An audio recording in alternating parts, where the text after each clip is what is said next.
we were competitors, but we also were kind of friends. So my co-founder, who's also my husband, was a professor of music technology at Georgia Tech. He got his PhD at Stanford at Karma, which is where both of the co-founders, so co-founder of Smule is a professor of music technology at Karma, and the other co-founder is getting his PhD there currently, while being CEO of Smule.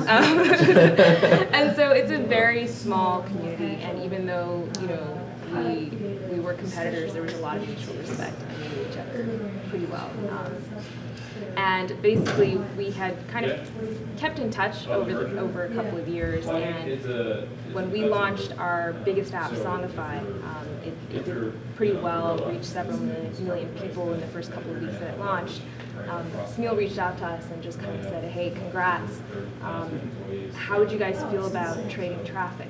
You know, like, we'll send you traffic from our biggest app and you send us traffic from Songify. And we did a little test to see what the conversion rates were. And the conversion rates were really, really high for those ads. And so that, I think, showed both of us that there was a lot of synergy between our demographics, but not a lot of overlap. And that kind of got the discussion started that there might be something additive here if we worked together. Ultimately, it was obviously, you know, they initiated the conversation, they led the conversation. It's a very kind of a scary thing when a competitor that's bigger than you reaches out for these kinds of for this type of a discussion, because you end up exchanging a lot of very sensitive information. How'd you protect yourself there? So the way it worked, it's a good question. I think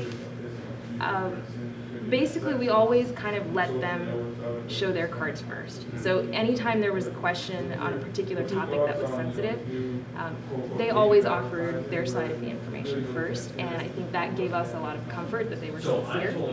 Obviously, you still want to be smart. You don't want to ever show all of your cards, and so we were, you know, we talked about some of the new stuff we had planned. We didn't talk about all of it. And as you go deeper into the conversations, you get to know each other much better.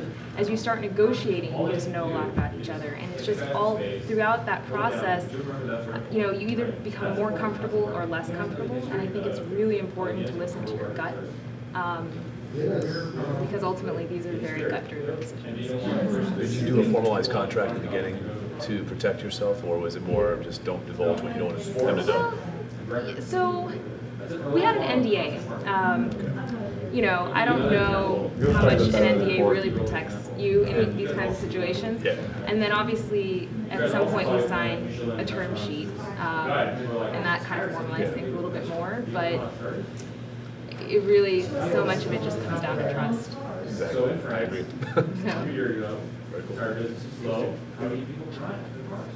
And neither of the companies is publicly traded. No, and that was one of the things. It's a private merger is kind of a pretty tricky thing, and actually half of our advisors / investors, I mean, they were all, it was ultimately our decision. We raised, you know, relatively very little money, and they were all supportive, but half of them were like, it's kind of crazy to sell your company to another private company. Like, these things are almost always disastrous. Don't do it. But ultimately, I think we just felt like it was just, the synergies were so strong, it was kind of uncanny how similar our visions were and how similar, we're both very odd companies and odd cultures and in a very similar way. And we just didn't really think that we were going to find it. The fact that the background of the founders was so similar is really unusual and had to help a lot. Yeah, and are all the principals still involved?